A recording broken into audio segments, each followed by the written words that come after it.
അസ്സലാമു അലൈക്കും വറഹ്മത്തുള്ളാഹി. ലൈലത്തുൽ ഖദറിനെ പ്രതീക്ഷിക്കേണ്ട രാവിൽ ഓതേണ്ട പരിശുദ്ധ ഖുർആനിലെ സൂറത്തുകളെ സംബന്ധിച്ച് പറയാം.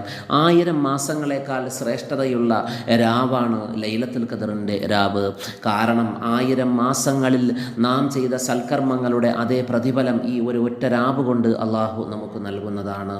അതുകൊണ്ട് തന്നെ ഏറ്റവും കൂടുതൽ ശ്രേഷ്ഠതയുള്ള അമലുകൾ ഈ രാവുകളിൽ നാം ചെയ്യുക. പരിശുദ്ധ ഖുർആനിലെ സൂറത്തു സിൽസാൽ 2 പ്രാവശ്യം ഓതുക.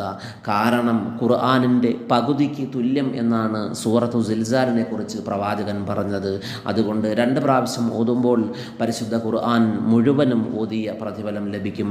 അതുപോലെ സൂറത്തുൽ ഇഖ്ലാസ് 3 പ്രാവശ്യം ഓതുക.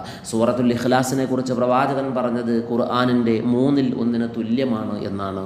3 പ്രാവശ്യം ഓതുമ്പോൾ തന്നെ ഖുർആൻ മുഴുവനും ഓതിയ പ്രതിഫലം ലഭിക്കും.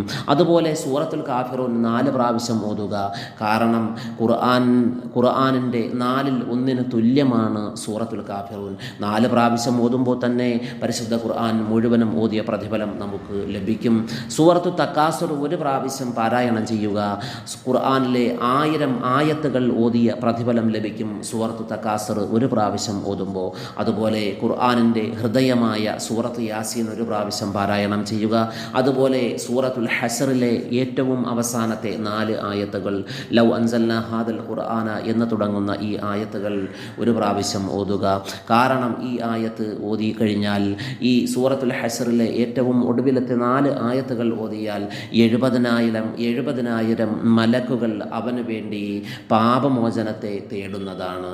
അതുകൊണ്ട് ഈ പറഞ്ഞ സൂറത്തുകൾ പരിശുദ്ധ ഖുർആനിലെ സൂറത്തു സിൽസാൽ, ഇഖ്ലാസ്, കാഫിറൂൻ, തക്കാസുർ, യാസീൻ, സൂറത്തുൽ ഹശറിലെ ഒടുവിലത്തെ 4 ആയത്തുകൾ, ഇതെല്ലാം ലൈലത്തുൽ ഖദറിനെ പ്രതീക്ഷിക്കുന്ന രാവുകളിൽ നാം ഓതുകയാണെങ്കിൽ നമുക്ക് ഒരുപാട് പ്രതിഫലം ഈ രാവുകളിൽ നമുക്ക് നേടിയെടുക്കാൻ സാധിക്കുന്നതാണ്.